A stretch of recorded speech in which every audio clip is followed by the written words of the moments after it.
What's our topic of the day? Our what is it? Du jour? Topic du jour. Topic du jour. I think du jour actually Look, means we're getting the all day. like cultural and stuff. Hi. Yeah. Silencio. Next thing you know, we'll be buying baguettes.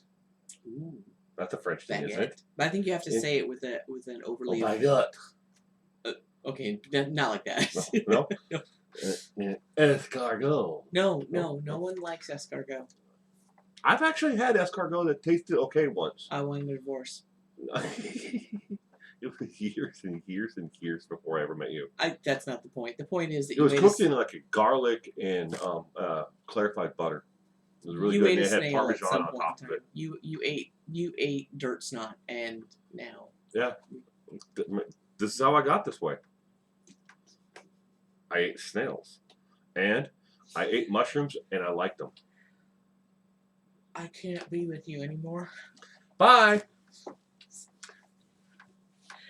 So, the topic today, we were going to go over that we had discussed earlier, the bias against overweight people in healthcare, and how and how that this can lead to negative outcomes for people. Bias in healthcare Yes, against those who are overweight. correct. Are we talking morbidly overweight or slightly overweight? So that actually depends. Does it depend on the BMI? It actually depends on how you quantify that, and different studies that look into healthcare bias do quantify a little bit differently if they mean what range of obese they're talking about. But for a long time, research in healthcare has said everybody, if you're over X weight, it's bad. You're gonna have all these bad health outcomes, and you're gonna die, and all this. Well, none of us get out of this life alive. Speak for yourself. Okay, except for you immortals. Yes, thank you. So, recent research is starting to suggest that a lot of those okay, let me back up. All of those studies that show negative outcomes for people who are overweight, are they're correlative studies. You can't actually establish causation. The experiment to do that would be highly unethical to design. You'd basically have to take a bunch of twins, make one of them overweight, make the other one not, and then see any kind of differences and do it this a massive amount of time, and there might actually be another study designed to do so, but it would be unethical to do a study that would firmly establish causality. So all of the studies that show negative health outcomes for any individual characteristic are correlative studies. They literally just show if you have a lot of X, a lot of Y tends to happen. And the problem with those kinds of studies is that there could be underlying factors that are not accounted for, which are actually influencing. It could be that when you see a lot of X, you also have a lot of Z, which also happens with a lot of Y. So what a lot of newer studies were attempting to do was to see if there was any underlying causality for some of these things that they were seeing for people who were overweight. And what they're finding, a recent one that came out was on flu, I believe it was, and what they were finding was that there were more negative outcomes for people who were overweight who had the flu than there were for people who were normal or underweight who had the flu. But what they were finding when they went and backtracked these patients is that the point at which medical interventions were brought on were later for people who were overweight. Whereas, say a person of average weight goes to the doctor and they have the flu and they're in respiratory distress.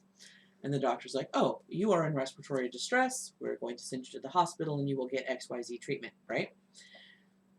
For overweight people who would go to the doctor and they were in respiratory distress, there was typically a waiting period of 3 to 5 days longer before interventions for respiratory distress were implemented, which means the disease progressed farther until help happened, which is why they have negative outcomes. more and more studies in the last decade or so are showing that a lot of negative health outcomes for overweight people are maybe not wholly, but definitely influenced by the fact that on average, healthcare interventions are happening later for these demographics than they are for average weight people. What is average? Because I want to really know what the answer to that one is. Average is actually it varies from population to population and for sex within population. You said sex. Oh, I did. So, wow. Yeah, diet, exercise, and what you do is going to influence both how much fat is distributed and where it's distributed. And other health conditions as well can influence how much fat you retain. Everybody knows that one person who could gobble down an entire grocery store worth of Hershey bars and still has to put a new new hole in their belt because they don't retain any kind of fat whatsoever. I don't know anybody like that. Oh God, I do. Do you? Yeah. Wow. And I get fat just walking past the grocery store. which is actually rare for men. No, it's not. Males typically metabolize different than women do. So is this issue with bias in healthcare? Is it more for women than men? Actually, they are seeing that it does tend to be more towards women than men, but men are also affected. The difference is in my opinion, rather small. Is there an age, middle age, younger, older? Is there any one demographic group within the age range? Not that I had seen, but I haven't gone through all of the literature that's come out, so there very well might be. Well, since you only work with dead things, I'm in the medical field. I don't think you guys are being biased against anybody. Well, not currently. Lots of pathology samples that come through. On people that are still alive, ideally. Oh, they're not all dead? No. Sometimes we just get that foot that came in, or a hand, or body part. Those come from live people. Typically, yeah. Oh, jeez. If we're just getting a part of something, typically the person is Who still knew? alive. I just assumed they were dead. Well, we do occasionally send our PAs out to do autopsies, but typically they go to the person in need of the autopsy. That's a weird way to phrase that. The person in need of it, like there's a dead person who's like, I could use an autopsy. Yeah, so they're depending upon the race and where in the world the individual is what determines what the average is, what average is. Well, in the environment somebody lives in too. People who live in extreme cold climates tend to have more subcutaneous fat than people who live in warmer climates. Well, you have to survive. Yeah, it's insulation for the colder climes. So I'm perfect for Wisconsin. Actually. Well, I'm just saying. I already look like Grizzly Adams, and I got this. I got the dad bod rocking in here. You are rocking the dad bod. I am rocking the dad bod. Yeah. So this is actually good for me because I would survive where, well, you would probably do well too. Yeah. In Wisconsin. I have a lot of padding. I would do well in colder climates. So why do we live in the desert? I'm still not sure. I hate it here. I say we just burn the whole place to the ground. I don't think you can burn the desert. No, I mean everything here, like homes and everything. We're gonna burn the town down. I think our neighbors might take exception to that. Do you think so? Yeah, I feel like they would. Yeah, okay. I think our neighbors might. Well, maybe if we tell them ahead of time. Or we could just sell the house and move. We could do that. Yeah. Where would we move to? Someplace cold. Wisconsin sounds good. I don't know. It's too cold in Wisconsin. I like an actual summer, not just a slight thaw. There's 2 seasons there. Cold and colder? Yeah, no. I've heard. No, it's cold and road construction season. Those are the 2 seasons. Yeah, Wisconsin sounds horrible. It is lovely. It's lovely. I'm sure for people who don't like the sun, it is. The sun comes out tomorrow. I bet you bottom dollar that tomorrow there'll be sun. I love you, dork. We're gonna break out and songs now. It's your turn. What song would you like to sing today? Yeah, I didn't think so. Well, I don't know, man. Taco's been listening to the same thing forever. The last 3 days. That meme song? We could be pro Fortnite gamers. Pro Fortnite. That's the only thing that's been. Oh, I haven't heard that one. Yeah, the thing about being pro Fortnite gamers. He's been listening to it on repeat. No, he's got that one with it's like it's sped up 999 times. That's the Fortnite song. He listens to it on different speeds. It's going so fast, I can't hear it. Yeah. Because everything has to be so fast. Super fast. There are people that are fast, and then there are people who are super fast. Oh, we are way off topic here. All right. So getting back on the topic. Yeah. Did you have any other questions regarding?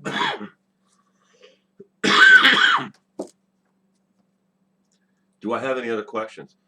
I mean, I have a lot of questions. I just not sure where to start. Well, okay. Let's. Is it? See if this makes sense to you.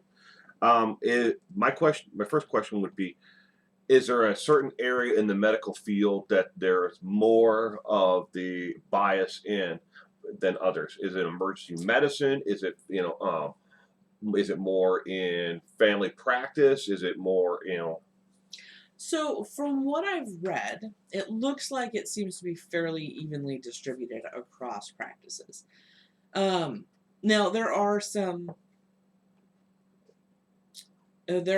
practices where, well, let me rephrase. There are some areas where it doesn't seem to be as prevalent, but that could be, in my opinion, that could be the nature of the specialty.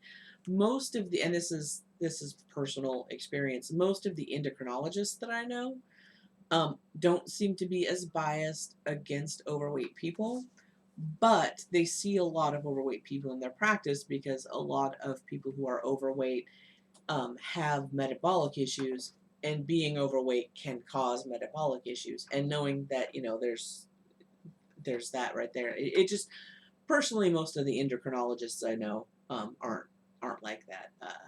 Some of the emergency room doctors that I know 100% are. Like I am completely positive that depending on who is working, I could roll into the ER with a bullet, and the guy would be, as he's pulling it out of me, would be like, I'm just saying that skinny people aren't big targets. So. Wow. I just read an interesting report. I think it's based on an actual study about COVID and how the COVID-19 actually was a huge risk factor for those who are overweight, and how it had been severely underreported in the news media because the news media didn't want to come off as fat shaming. So they purposely did not talk about how COVID was, making other, health problems that people who were obese, or are morbidly obese, and how it was attacking, and affecting them because they already had underlying health issues, how it was, hurting them a lot more, and they were dying at higher rates. And then when they were hospitalized and put on a ventilator, they were more likely to die than those who were, just got treatment and were sent home. I was like, wow. And the media purposely didn't report on it because they didn't want to come off as fat shaming, because they were like touchy on the subject of, well, if we report on this, people are going to come after us and they're going to blame us, so we're just not going to talk about it at all. I think a lot of that comes from not being sure. So like I had said earlier, there's a difference between causality and correlation. Yeah. And one thing that I've noticed across the board, regardless of what we're talking about, when it comes to medical studies and medical information, the media really doesn't know how to report it. Look at what happened when oxytocin, when that was discovered, and they're like, oh, it has to do with human bonding and blah, blah, blah, blah, blah. The media takes this as the love hormone has been discovered and just runs with it. And the researchers who were on this team that discovered it were like, it does a whole lot of things. Like a whole lot of things. And it's not really, you're not really understanding how this is. Could you please focus on the actual research here? And it's been my experience that the media does that a lot. Either they don't understand the research, maybe they're sensationalizing it to sell, but I don't think so. I could be wrong, but I feel like it's just a misunderstanding of the basic research. And now, Nothing sells news time and newspapers faster than sex, drugs, rock and roll, and death. mm, That sells fair. that sells the evening news. But I think that given that inability to accurately report on studies, because I don't see many news agencies sitting down and saying there a correlation has been discovered, right? And then going on to fully explain what that means, and that there's a difference between correlation and causality. It could be that we'll A discover. lot of people get that wrong. Yeah, it could Between be that correlation and causation. Mm-hmm. They're like, well, it has to be. They have to be connected. Yeah. I'm like, no. But go ahead. Yeah, and it could be down the road that we'll discover that maybe some of those adverse outcomes that we're seeing for overweight people for COVID might be due to the same things that we see increased negative outcomes for people with flu. It could be the same inherent bias in the providers that is slowing testing, slowing treatment, Yeah. and ergo the disease is progressing before people get in. I think it is important for people to know that these biases exist, even if there's not much that we can do about it, because I think that people need to know that there's a possibility that you'll have to advocate for yourself.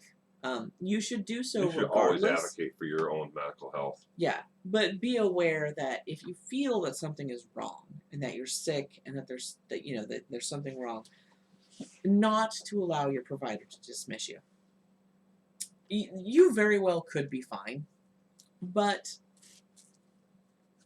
get a second opinion. If You know can. your body better than anybody else. If you go to the doctor and the doctor says, nope, can't find anything, you pick yourself up, walk out the door, and find another doctor. And keeping in mind, when people say, when you go to a provider and you have an issue, and they're like, "Oh, well, have you considered losing weight?" Insist that they address the problem, and don't just write it off as weight. Yes, people who are overweight have increased joint issues and stuff like that because of the inflammation that can be caused. Fat cells do increase the production of certain inflammatory hormones. That's true. What they don't tell you is fat cells also increase the production of certain anti-inflammatory hormones as well. There is a correlation between being overweight and having joint issues. One that is pretty well established as being the increased pressure on joints and whatnot. But not every health condition is because you're overweight. Did you advocate for yourself when your plastic surgeon told you to lose weight before he did reconstructive surgery? I absolutely did not. In fact, what I did was I curled up into a tiny ball, I cried, and I refused to see another surgeon for 4 years. It all sounds great. We're telling people to advocate for themselves, and you won't even do it for yourself. No, and I know, and it still upsets Will that happened. But it's important to acknowledge that sometimes you just can't. I had reached a point with my cancer treatment at that point in time. I was much heavier at that point in time than I've ever been in my entire life, and I recognized that a significant portion of that was entirely psychological. When you can't eat anything for 8 months and then finally you can, everything delicious, right here. Everything tasty. I wanted all of it. I wanted the cheesecakes. I wanted the burgers, all of it. We can always go back to Body by Chemo. Right? That was a fun time. Yeah, I lost so much weight on chemo that they had discussed hospitalizing me and putting in a feeding tube because I just couldn't for 8 months. So, I recognize that it was a psychological thing that was going on with me. But sometimes even when you recognize there's an issue, it's still really hard to overcome.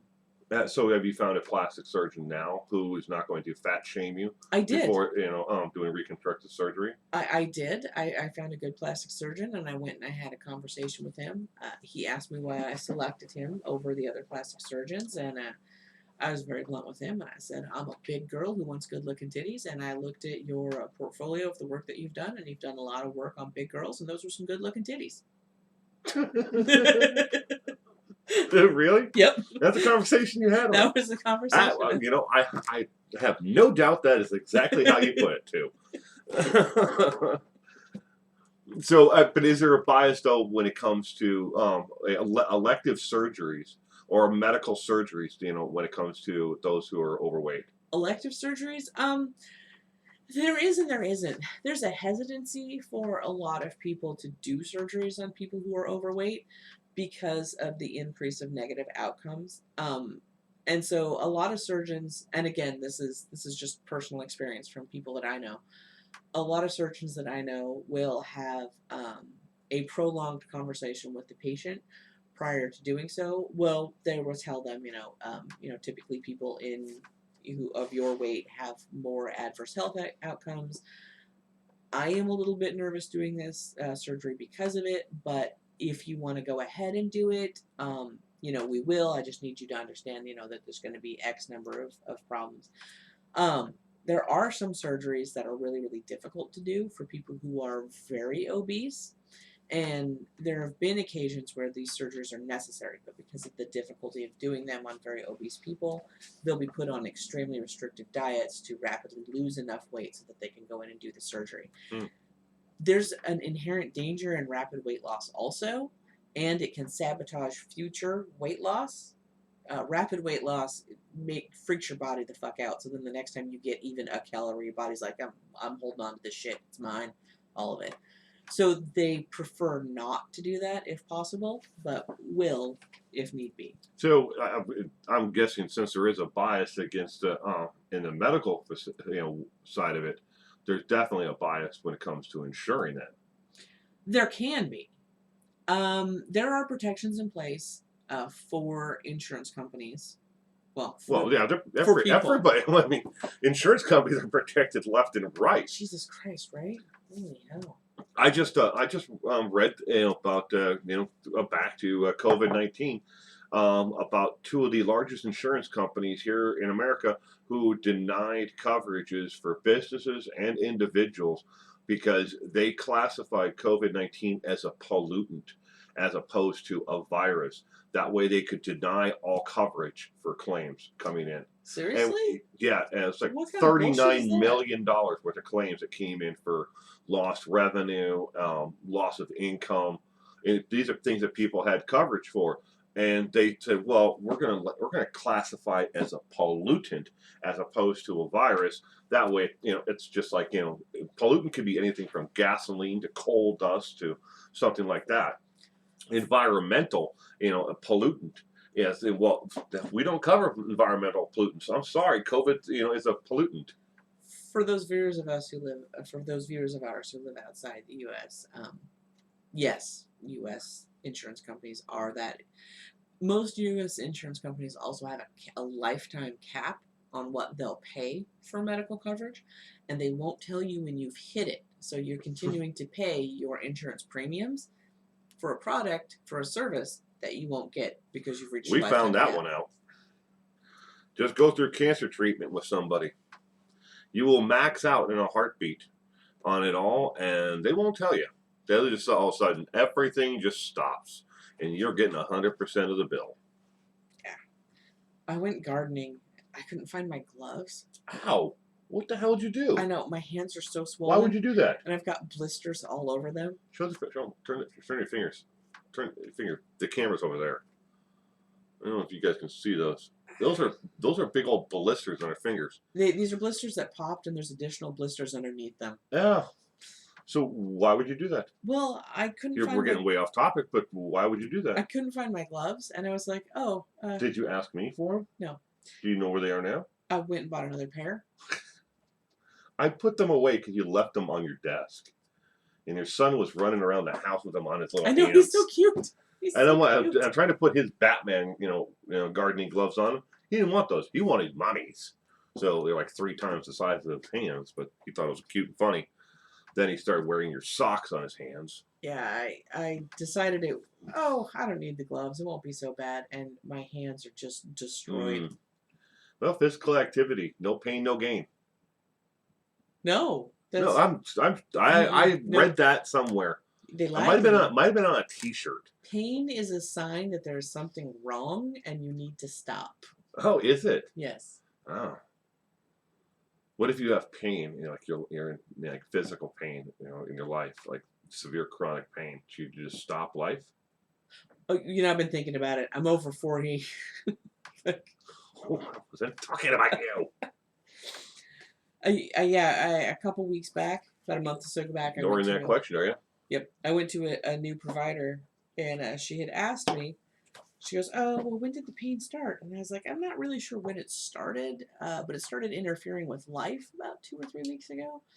And she Oh, you're kind talking of, about your arthritis? no, I was having headaches from the blood pressure issue, and I, Go on. I'm hearing about this for the first time right now, ladies and gentlemen. My wife's medical issues that she didn't tell us about. okay, so I had amazingly good blood pressure up until I got pregnant with my son. Midway through my pregnancy with our son, I had severe preeclampsia um, that I was hospitalized for about a month before finally it got bad enough that he had to be born. How much did he weigh? 3 pounds 10 ounces, I think.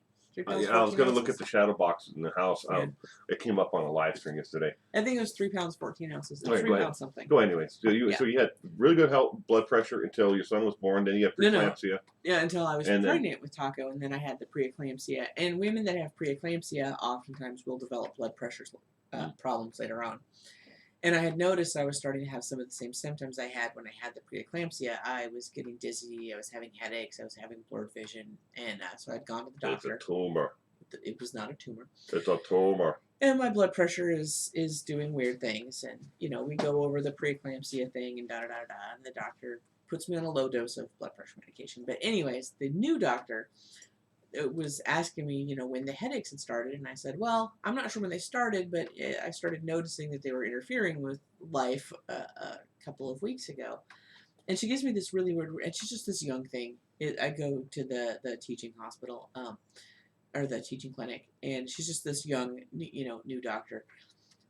She's a fetus, and she looks at me, and I go, I'm over 40. I've got 2 kids. I've had arthritis since I was 16. Literally everything hurts all of the time. I only notice when it's interfering with my ability to get shit done. She had no idea what I was talking about. My actual doctor, the gal who teaches in the teaching hospital, was like, yep. And I think it's just like, when you're over 40, something hurts all the time. Maybe not everything, but something hurts. Last time I went over to the doc in a box, as I call it, and it was about my shoulder when I heard it. The doctor asked me, well, how long have you been borderline diabetic? And I'm like, I didn't know I was. He's like, he goes, have you looked at your medical records lately? And I'm like, where would I find those? I mean, I don't carry them around with me. He's like, well, you can access them online on your phone. And I'm like, who the hell does that? He's like, well, apparently, I didn't even know you could. Yeah. So it's kind of the opposite. The doctor's talking to me. He goes, look at your your levels here. For the last 10 years, everything here. He goes, you really need to watch your sugar intake, and eat better. And I'm like, oh, well, it was the first I'm hearing about it. Jesus, yeah, you eat better than I do. I eat like a trash can. I know. I just can't do that fast food and and all that junky snacks. And I got really, really used to it when I was working night shift at the hospital because I was just tired all the time, and I would just grab something on my way to work because I was either sleeping or working. Yeah. But apparently, so I now know that. I've known that for the last month. Yay! And apparently, it's something that I should have been aware of for the last 10 years. So it goes both ways. Your doctor was clueless. It can be the patient who is clueless. This is true. And Actually, he's like, he was really surprised that nobody brought it up to me at all, ever. And I always get to talk, when I go in, it is, the same old thing all the time. You're a smoker? Well, you should quit that. You want help quitting? Well, I didn't come here for that. How about this? The fact that my shoulder, is broken. Can I get that fixed first? when I quit smoking, I smoked for a number of years. I've quit smoking, 10, 15 years ago? A long time ago. A long time ago, I quit smoking. I don't even remember.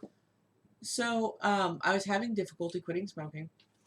So I go to my doctor, and I tell her I'm trying to quit smoking, and I had heard about this prescription that's supposed to help you quit smoking, and could we try it? Yeah, I remember that. So she The gives me crazy pills. She gives me this prescription, and I take it, for a month, and I go back, and I talk to her, and I go, I'm not really sure what these were supposed to be doing, but I'm not noticing any reduction in like the anxiety and stuff from not smoking. Is there like a different one we can try, or maybe we could like adjust the dosage or something like that? I thought she was gonna kill me. She leaves. That was when I cried to quit smoking cold turkey, and I was going to brain him. I had this giant ceramic ashtray. It was like yay big, and I was like, the first time I tried to quit, he was like, I'm just not going to smoke at all. And then we had this giant ceramic ashtray, and he was being a jerk, and I was like looking at this giant ceramic ashtray, and I was like, I could brain him with this, and it would probably do the job. And then I was like, okay, I clearly need a cigarette. Kids going to jail, it's not going to work out for anybody. You won't get any cigarettes there. Yeah, there'd be no cigarette. Well, there would be, but I'd have to, probably, do some unpleasant sexual favors to get them. Anyways. Yeah, whatever happened to that ashtray? I think we gave it to Mom, didn't we? I don't know. Yeah. Well, nobody we know smokes inside. Well, yeah, because it's gross. Okay. Anyways, so I go to the doctor, and I tell her that it's not working. I will punch you right in the face. And she comes out, and she comes back in, and she gives me all these pamphlets on smoking bad. Why you should quit smoking. 10 reasons why smoking's bad. And I'm looking through all these pamphlets, and I'm like, are we having two different conversations? Like, did you think when I came in here I said, hey, I'm thinking about starting smoking? Is that a good idea? Like, I'm trying to quit smoking. That's why I'm here. I don't need the pamphlets that smoking is going to kill me. I'm aware of. I'm very cognizant of that. That's why I made this visit. 9 out of 10 doctors prefer non-filtered Chesterfields. Oh God, I had a friend of mine in Because high the school. smooth, Chesterfield flavor. I had a friend in high school whose grandfather smoked those, and in his house, and it was the nastiest thing. Let's go visit Grandpa. Let's not. Your grandpa stinks. Ugh. Well, I don't think it's probably because, remember when you're younger, people used to say old people smelled? Did they all smell like Chesterfields? They did. Well, I mean, Chesterfields are Camels, unfiltered, because that's what everybody around me, or Pall Malls, or, Lucky Strikes, but they all smoked Those are unfiltered so cigarettes. gross. But they smoked indoors all the time. Yeah. I mean, just think about our lodge. When we first started, volunteering there and we became members, it took almost 4 years. They had started 2 years prior to us to try to get the smell of tobacco out of that building. And it probably smells still, I mean, even after it's been gutted, it probably still smells like it because it sticks around forever. Yeah. Yeah. You have to, I guess you could buy a couple 100 gallons of like Kills paint and spray everything down with that and just encapsulate it. But in case it's ever disturbed, that smells right back. So, yeah, everywhere I used to go, it always smelled like cigarettes. Every car, every house, everywhere. But that's just the way it was. That was life back then. Stinky. Not necessarily stinky, 9 out of 10 doctors suggest smoking Chesterfield cigarettes for their cool, smooth tobacco flavor. No, that's gross. Absolutely gross.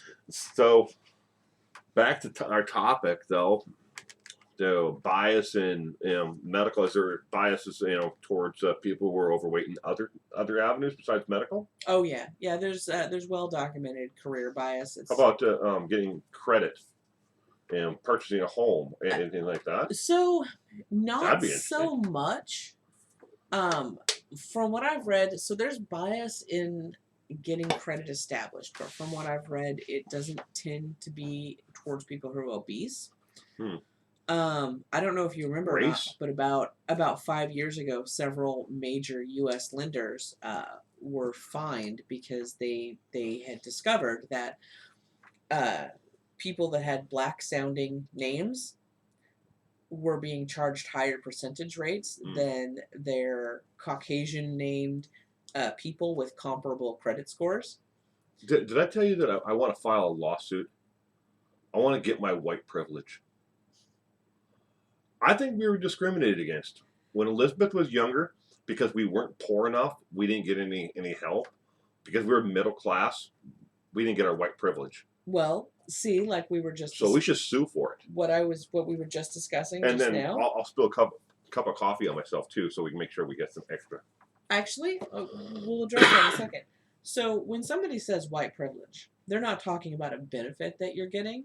They're talking about like what I was just discussing. So you've got two people. One's got a black sounding name. One has a Caucasian sounding name, right? And they've got the same credit score. This person, if they go to Chase Bank 5 years ago, gets a higher. Sure, it's not that way now. It fucking might be. Them. I hate Chase with a passion. Gets charged a higher interest rate. So when people talk about white privilege, they're not talking about a benefit that you get. They're talking about the fact that certain hurdles aren't there for you. So somebody who's got the same credit score as us, if they banked, well, actually, our bank is. Are we the African American family in this scenario? Or? No, I was going to say, actually, our bank, from what I read, actually has a really good service record for that. But other banks, Chase, I believe Bank of America was included in that lawsuit. No. Never heard of it. Anyways, there was 5 or 6 major lenders. So when they talk white privilege, that's what they're talking about. They're talking about additional hurdles that people who aren't white have to face. Not that you're, getting money handed to you or something like that. Make it rain. I want someone to make it rain on me. $100 bills. The coffee thing. What a lot of people don't know about that McDonald's coffee incident, right, where the lady put the coffee between her legs and she got burned and she sued. McDonald's Corporation launched a public misinformation campaign about that lawsuit, trying to turn public opinion against that particular woman because they were trying to taint certain pools with that information. So what had actually happened was this particular McDonald's had incidences beforehand where people had been scalded by their coffee, and they opted not to reduce the amount of coffee or the temperature of their coffee. The woman in question actually had third-degree burns and had to have reconstructive surgery on her thighs because of how deep the wound was. And the only thing that she initially sued McDonald's for was just the coverage of the reconstructive surgery. She asked for additional money when McDonald's gave her the middle finger and said, we're not paying for your reconstructive surgery. And she'd found out that other people had been burned as well, that they knew it was a problem, and they refused to do the adjustment. Red Bull was sued because it didn't give people wings. How dumb is that? That is pretty dumb. Yeah. There was an actual class action lawsuit, and there was a certain period of time that I think it was like a 1-year period. If you could join the lawsuit, and if you were, they would send you 1 free can of Red Bull, or a certificate for to go to the store and get 1 free can of Red Bull. Red Bull is nasty. I don't know why anybody would want a free can of it. Okay. Anyways, but that was part of the settlement. But the guy who sued the Red Bull, he walked away with millions because it did not give anyone wings. And his main point was, I bought it, I drank it. Here are my receipts. I did not get wings. So, do you remember the Pepsi People Points? are dumb. Remember the Pepsi Points things that they had years and years ago? Yeah, but the Harrier jet. Yeah. I can't imagine there was a guy who managed to get enough points. No, they had a thing where you get the points from the actual products, or you could buy them. and he got investments, people who back him financially to get enough points to get the Harrier jet. Okay, I didn't realize that. I thought that it was only a fraction of the cost of the actual jet. It was like, wow, we can get this jet for $3 million by purchasing the points. We get 3 million, we get enough points for it, but the jet costs 41 million. We can make some serious bank on buying one Harrier jet. It was a joke that nobody really took seriously except for him, and he did it to prove a point. And he didn't really want the jet. His financial backers, they knew they were going to get all their money back anyways, because Pepsi was going to want to make this whole thing go away. Because it was, the commercial was, the jet flew in, and you could get it for 1 billion points or whatever it was. But he knew that you can't put that on there. If they would just put an asterisk and said this is not a real item, they never would have gotten in trouble. Nobody ever would have even tried to get it. But he did it because they didn't do it. My mom drinks so much Diet Pepsi. When they came out with those Pepsi points, she was like, cha-ching! Yeah, she got a mountain bike out of it and a whole bunch of other stuff. Yeah.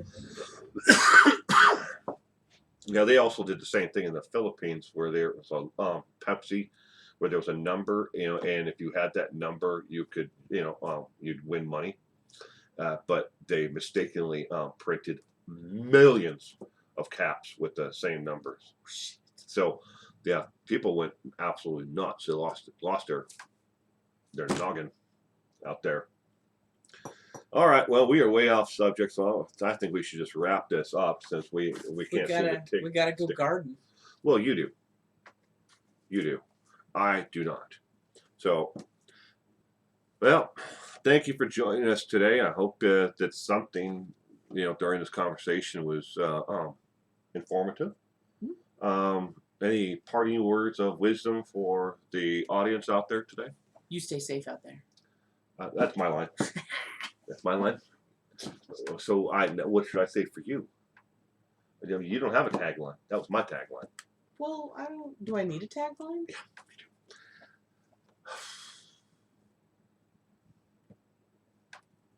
do. We'll see you next week.